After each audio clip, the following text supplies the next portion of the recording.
नमस्कार प्यारे विद्यार्थियों, मैं राकेश जांगिड़। आज हम पास्ट कंटिन्यूअस टेंस पढ़ने जा रहे हैं। प्रीवियस वीडियो में हमने प्रेजेंट कंटिन्यूअस टेंस पढ़ा था, उसके सेंटेंस ट्रांसलेट किए थे हिंदी से इंग्लिश में। इसी प्रकार हम पास्ट कंटिन्यूअस टेंस से पढ़ेंगे। अभी ये प्रेजेंट कंटिन्यूअस पहले सबसे पहले पढ़ा, उसके बाद हम पास्ट कंटिन्यूअस पढ़ रहे हैं, उसके बाद हम फ्यूचर कंटिन्यूअस देखेंगे।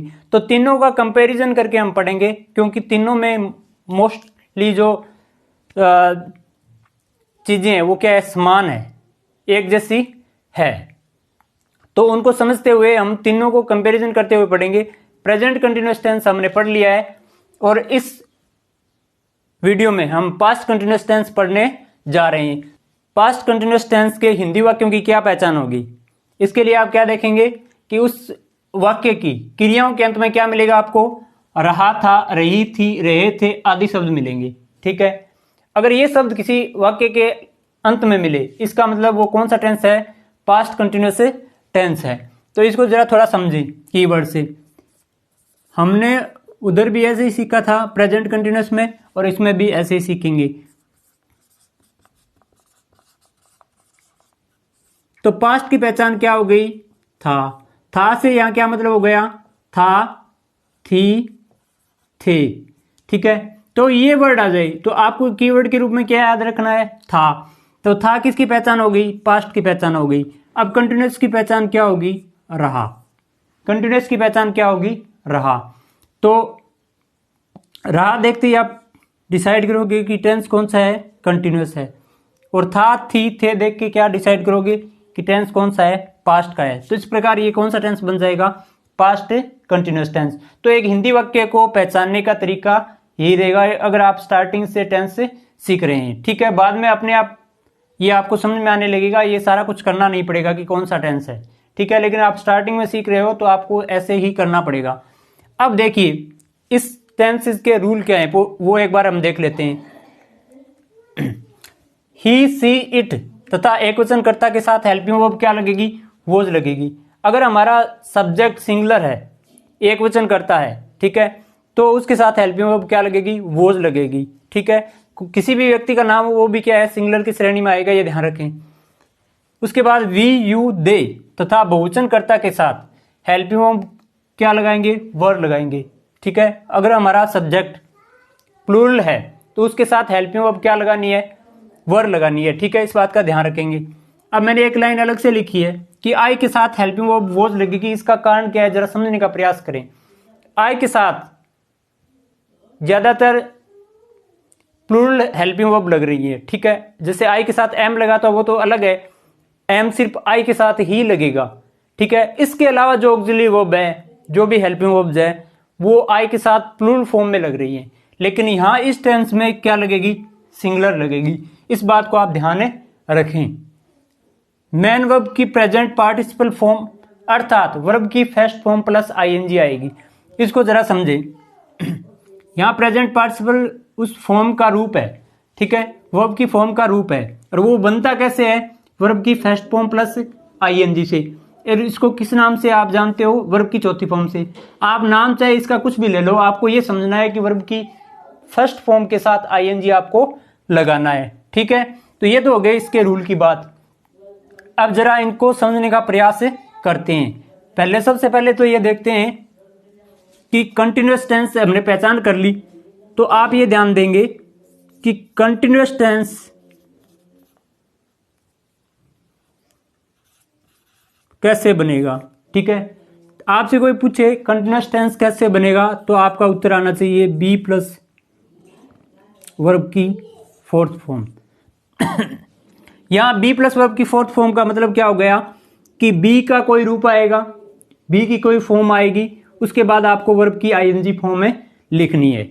अब चलिए देखते हैं, अगर हमारा टेंस प्रेजेंट कंटिन्यूअस है, कौन सा है, प्रेजेंट कंटिन्यूअस है, तब तो बी का कौन सा रूप लिख देंगे, प्रेजेंट रूप लिख देंगे, मतलब इज, एम, आर। ठीक है, अगर हमारा टेंस पास्ट कंटिन्यूअस है तो बी का पास्ट रूप है, लिख देंगे, क्या बन जाएगा, वोज, वर। ठीक है, ऐसे ही जब हम फ्यूचर कंटिन्यूअस टेंस पढ़ेंगे, ठीक है, तो आप जो ये बेस फॉर्म बना रहे हो, ठीक है, ये आपको शैल और विल के बाद रख देनी है।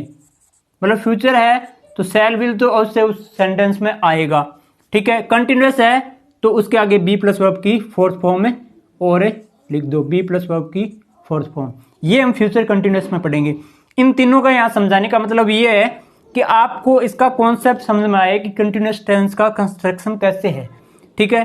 कि हेल्पिंग वर्ब मतलब वर्ब भी टेंस क्या होता है, वर्ब की फॉर्म में चेंज ही क्या है, टेंस है। तो वर्ब क्या फॉर्म कैसे चेंज करेंगे, जैसे इज एम आर के बाद वर्ब की चौथी form present continuous, was verb के बाद वर्ब की चौथी form past continuous, shall be will be के बाद वर्ब की चौथी फॉर्म फ्यूचर कंटिन्यूस, ठीक है। तो इसमें एक तो ये समानता होगी, तीनों में क्या है, कंटिन्यूस में फोर्थ फॉर्म लग रही है, मतलब वर्ब की first form plus ING. Helping verb क्या हेल्पिंग वर्ब क्या लग रही है, अगर एक शब्द में बोलूं तो हेल्पिंग वर्ब क्या लगेगी, बी। अब बी के रूप है, मैंने बार बार बता दिया कि बी के रूप आपको याद करने बहुत ज्यादा जरूरी है। बी के रूप को समझो आप, यहाँ इज एम आर प्रेजेंट में हो जाएगा, पास्ट में क्या हो जाएगा, वोज वर, और फ्यूचर में शैल विल मॉडल है इसलिए इसका बेसिक फॉर्म है वही रहेगा, बेसिक फॉर्म क्या है, बी है, ठीक है। तो इस प्रकार हमने इसकी ऑक्सिलरी वर्ब पहचान ली। अब बात करते हैं कि किसके साथ वोज लगाएं, किसके साथ वर लगाएं। एक बार रिपीट कर लेते हैं जो पहले पढ़ा है।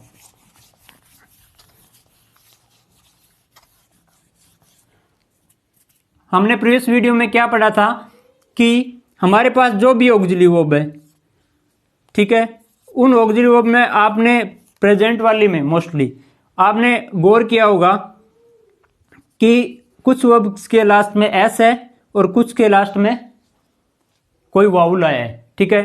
तो एस पे समाप्त होने वाली किसके साथ लगेगी, सिंगुलर सब्जेक्ट के साथ लगेगी, और जो वाउल पे समाप्त हो रही है, ठीक है, जो वाउल पे समाप्त हो रही है वो किसके साथ लगेगी, प्लूरल सब्जेक्ट के साथ लगेगी, ठीक है। तो यहां एस से आपको क्या ध्यान रखना है, सिंगुलर सब्जेक्ट के साथ क्या लगेगी, वोज लगेगी।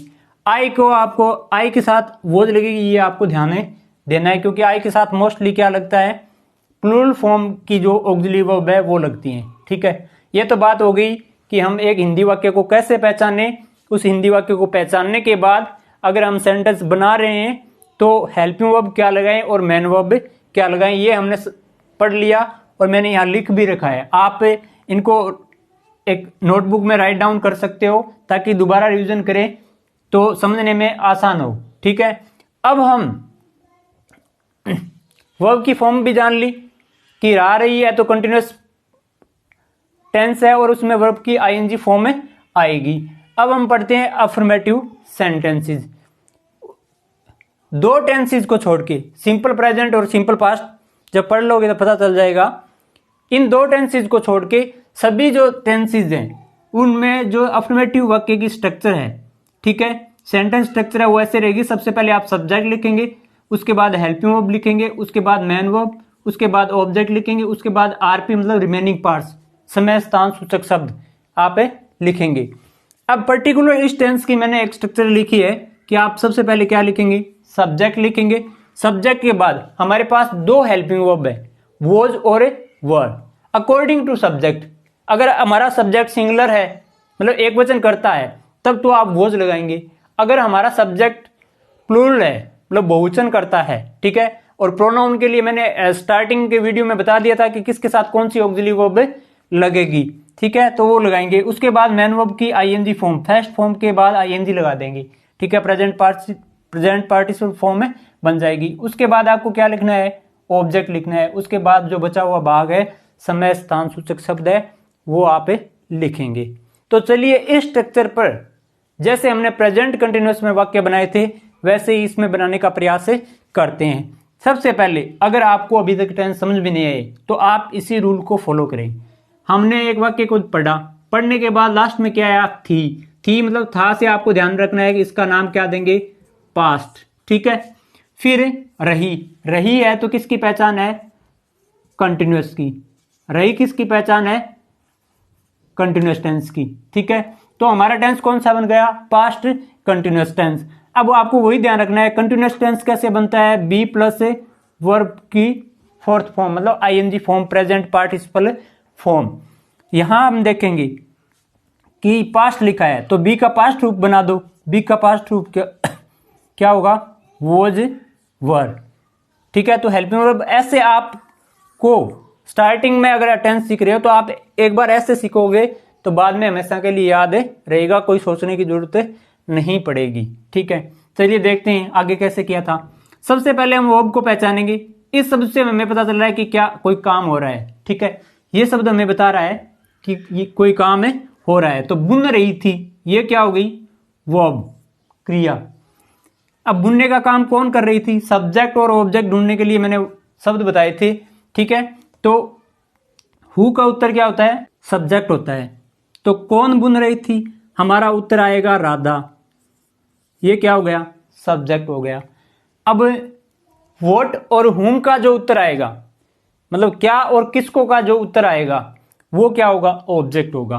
तो क्या बुन रही थी, व्हाट का उत्तर इसमें आ रहा है तो एक स्वेटर। ये क्या हो गया? इसका ऑब्जेक्ट हो गया। ठीक है, इस प्रकार हमने पहचान कर ली एक हिंदी वाक्य में कि ये सब्जेक्ट है, ये वर्ब है, ये ऑब्जेक्ट है। ठीक है, उसके बाद इस स्ट्रक्चर को फॉलो करते हुए आप उसको लिखेंगे। तो सबसे पहले देखिए सब्जेक्ट लिखेंगे। सब्जेक्ट इस वाक्य का क्या है? राधा। ठीक है, राधा। राधा के साथ क्या लगेगा? वॉज या वर। किसी का नाम है, सिंगुलर सब्जेक्ट है तो क्या लगाएंगे? वॉज। राधा वॉज। बुनना क्या होता है? Knit, KNIT, knit. अब ध्यान देंगे, अगर आप ING लगा रहे हैं और वो शब्द जिसमें लास्ट में क्या हो? कोई कॉन्सोनेंट हो, कॉन्सोनेंट से पहले कोई वाउल आया हो, कॉन्सोनेंट से पहले क्या आया हो? कोई वाउल आया हो, और तीसरी शर्त वो जो वर्ब है वो एक सिलेबल हो। ठीक है, 1 सिलेबल वाली हो, तब उसमें अंतिम जो कॉन्सोनेंट है उसको डबल कर देंगे। ठीक है, एक बार ज्यादा नहीं समझ में आया तो आप ये ध्यान रखें कि जो छोटी वर्ब्स हैं, ठीक है, ज्यादातर जिसमें एक मात्रा लगी हुई हो। ठीक है, जैसे इसमें NIT, एक ही मात्रा बन रही है, इसको सिलेबल बोलते हैं। ठीक है, तो एक ही मात्रा बन रही है। ठीक है, दूसरी बात, लास्ट में क्या हो? कोई कॉन्सोनेंट हो, व्यंजन हो, और उससे जस्ट पहले, ठीक है, उससे जस्ट पहले एक सिंगल वाउल हो, मतलब एक स्वर हो, तब अंतिम कॉन्सोनेंट को, अंतिम व्यंजन को डबल कर देते हैं। तो Radha was knitting A sweater. Radha was knitting A sweater. ठीक है, तो इस वाक्य में देखिए आप, ये हमारा क्या हो गया? सब्जेक्ट, ये हेल्पिंग वर्ब, ये मेन वर्ब, और ये क्या हो गया? ऑब्जेक्ट। ऐसे भी आपको पहचान करना आना चाहिए अंग्रेजी सेंटेंस में। अगला सेंटेंस देखिए, तुम एक कार चला रहे थे। सेम वही आपको प्रोसेस करनी है। थे है तो कौन सा टेंस? पास्ट। रहे है तो कौन सा टेंस? कंटिन्यूस। कंटिन्यूस टेंस कैसे बनेगा? बी प्लस वर्ब की फोर्थ फॉर्म। यहां पास्ट कंटिन्यूस है तो बी सॉरी, बी का कौन सा रूप आएगा? पास्ट रूप आएगा। बी का पास्ट रूप क्या होता है? Was were. ठीक है, तो ऐसे पहचान कर लिया। अब इस सेंटेंस को देखिए, चला रहे थे। चला रहे थे से हमें क्या पता चला है कि कोई काम हो रहा है। ये क्या हो गई? वर्ब हो गई, क्रिया हो गई। अब चलाने का काम कौन कर रहा था? हु से प्रश्न करेंगे, मतलब कौन या किसको से, कौन या किसने से, तो उत्तर क्या आएगा? तुम। तो ये क्या हो गया? सब्जेक्ट हो गया। ठीक है, क्या चला रहा था? एक कार। तो ये क्या हो गया? ऑब्जेक्ट हो गया। ठीक है, इस प्रकार हमने ये पहचान करनी है। ये स्टार्टिंग के जो सेंटेंस बना रहे हो आपको उनमें करनी है। धीरे धीरे आपको डायरेक्ट सेंटेंस देखते ही पता चल जाएगा कि इसमें ये सब्जेक्ट है, ये ऑब्जेक्ट है और ये वर्ब है। ठीक है, तो चलिए इस सेंटेंस को फिर बनाते हैं। सबसे पहले क्या लिखेंगे? स्ट्रक्चर के हिसाब से चलेंगे। सब्जेक्ट लिखेंगे। सब्जेक्ट हमारा क्या है? यू। यू के साथ हेल्पिंग वर्ब क्या लगती है? वर। You were. कार चलाना क्या होता है? चलाना की अलग अलग मीनिंग होते हैं। ठीक है, तो कार चलाना के लिए क्या होगा? ड्राइव। ये हो गया फर्स्ट फॉर्म। इसके आगे ING लगा देंगे तो ई को क्या कर देंगे? ड्रॉप कर देंगे। ई को कर देंगे ड्रॉप। तो you were driving A car, you were driving A car. इस सेंटेंस को देखिए जरा, ये क्या हो गया सब्जेक्ट, ये क्या हो गई हेल्पिंग वर्ब, ये क्या हो गई मेन वर्ब, और ये हो गया ऑब्जेक्ट। अब हम देखेंगे अगला सेंटेंस। अगले सेंटेंस में क्या है, वे दीवार पर कुछ लिख रहे थे। इस सेंटेंस को देखिए जरा आप, थे है तो पास्ट, रहे है तो कंटिन्यूअस, तो लिख रहे थे क्या हो गई वर्ब, कौन लिख रहे थे वे सब्जेक्ट हो गया, क्या लिख रहे थे कुछ, ये क्या हो गया ऑब्जेक्ट, और दीवार पर ये क्या हो गया रिमेनिंग पार्ट्स का भाग हो गया, ये क्या बता रहा है स्थान बता रहा है। ठीक है, तो चलिए देखिए इस वाक्य को कैसे बनाते हैं। सबसे पहले क्या रखेंगे सब्जेक्ट रखेंगे, और सब्जेक्ट इस वाक्य का क्या है दे के साथ हेल्पिंग वर्ब क्या लगेगी वर, दे वर। लिखना क्या होता है राइट, ये फर्स्ट फॉर्म हो गई, ई को ड्रॉप कर देंगे आईएनजी लगा देंगे, राइटिंग, दे वर राइटिंग, कुछ की इंग्लिश यहां क्या होगी something, they were writing something. अब ध्यान दें एक बात को, ये रिमेनिंग पार्ट्स का भाग आया है, हिंदी में जो प्रीपोजिशन है वो बाद में लगती है, इस देखिए पर दीवार के बाद लगा है, लेकिन अंग्रेजी में ये इसकी अंग्रेजी क्या ट्रांसलेट होगी पहले होगी। ठीक है, इसको इंग्लिश में ट्रांसलेट करेंगे तो इसको पहले लिखा जाएगा, तो यहां पर का अर्थ क्या हो जाएगा दीवार के सेंस में ऑन, तो they were writing something on the wall.